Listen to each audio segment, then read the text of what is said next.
And Ayanda Mhlongo joins us now to speak a little bit more about what has been going there. Ayanda, these tensions between southern KwaZulu-Natal and Mozambique has seen in the past recent weeks, I believe communities have been protesting in frustration. We've seen some of them who've been talking about that, and they've been taking the law into their own hands. What kind of atmosphere has this created? A very good evening to Tipis and good evening to our viewers. Tipis, to say that the situation is tense and dire in the area of Mango's and obviously neighboring areas in the Mkhanyakude district, I think would be an understatement, as you heard in that package that we've put together, that this has been going on now for the past 20 years, and it's got to a point now where in our engagements and interactions with community members, they were saying that they needed to take drastic action because over the years they have tried through petitions, through protests, through engagements with government, through engagements with law enforcement agencies. In fact, they've even, Tapisa, over the years, and we've heard from some of the leaders in the community saying that they then on themselves decided to go to Mozambique. They visited Mozambique several times to meet with police officials in Mozambique because they were saying that it was the only option that they had. They feel that government has let them down at a national and provincial level. And so they've been trying everything they can to try and bring an end to this situation. Unfortunately, as you're saying there, in the past couple of weeks, what we've seen is community members then reacting and targeting vehicles with Mozambique number plates that were coming through from Mozambique. And subsequently, what happened as well, Tapiso, that we reported on is that on the Mozambican side then, there was also a protest where community members from Mozambique, in retaliation to what was being done by the South Africans, then also held a protest saying that vehicles from South Africa were not going to be allowed into Mozambique. So this is certainly heightened tensions between these community members. And people on the ground, people will tell you that it's quite disappointing because particularly along the border, there are communities that are just a few kilometers away from each other, albeit, of course, one in South Africa and the other in Mozambique. But for many, many years, they've been working together through trade, through local trade. We know South Africa's relations with Mozambique. And so there is this concern of what is going to happen in terms of the relations between these two countries. But on the ground, I can say that in my last visit, which was just last week, to cover the funeral of one of the chairperson of the Mhlabiyalingana Society Against Crime, Judah Mthethwa, we heard from the community that if nothing was going to be done, then they're going to continue with these attacks on people that are coming from Mozambique, which is something that, they mentioned to the Minister of Police when he visited the area, and it really is a dire situation at this point. That should really worry authorities, the people in this country.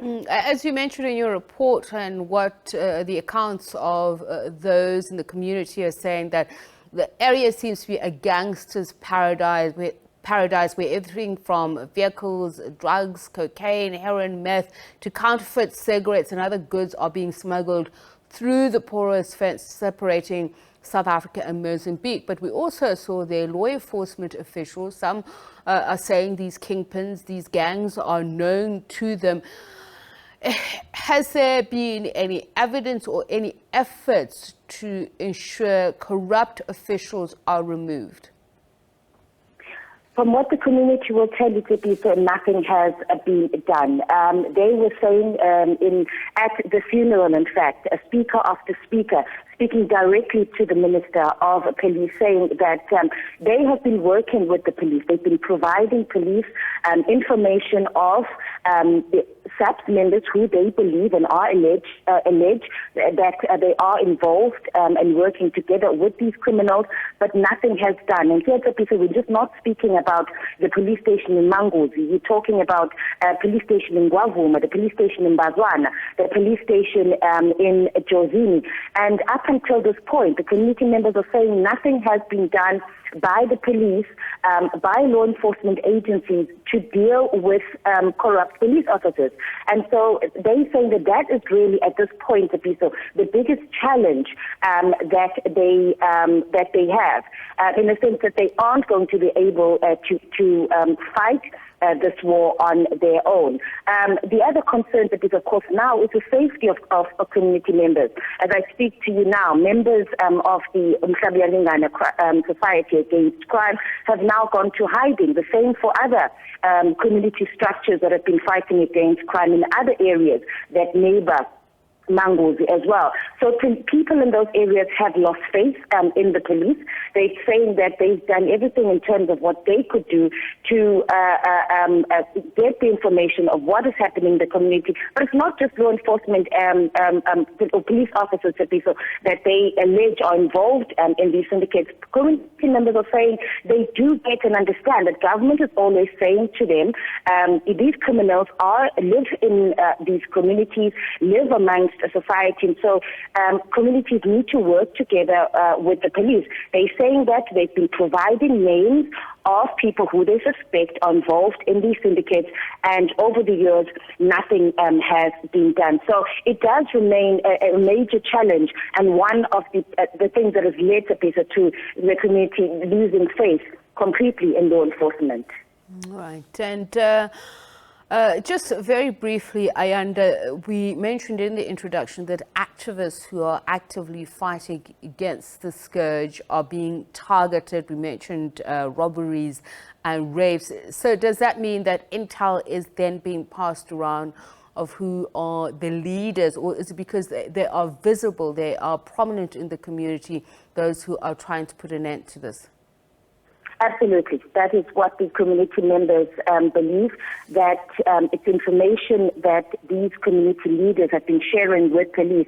In fact, in the case of Ayanda Mhlongo, who I've mentioned was the chairperson of the Society Against Crime, from the onset, just hours after his died, his family members and those that he worked with just came out and said that they knew that he died because of the work that he was doing in fighting crime, in fighting these gangs in this area. And sadly, it has led now to many members even of the structure. I was trying to get them to speak to you tonight, in fact, and they were saying we are now afraid to go out in public and to speak because we are not sure whether or not we are going to be the next target.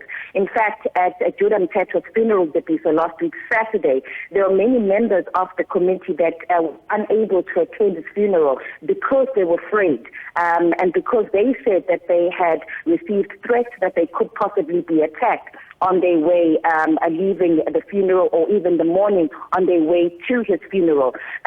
So that is another situation that community members are now left without people that have been in the forefront of this fight, that have been the liaisons between them and the police, between them and the government.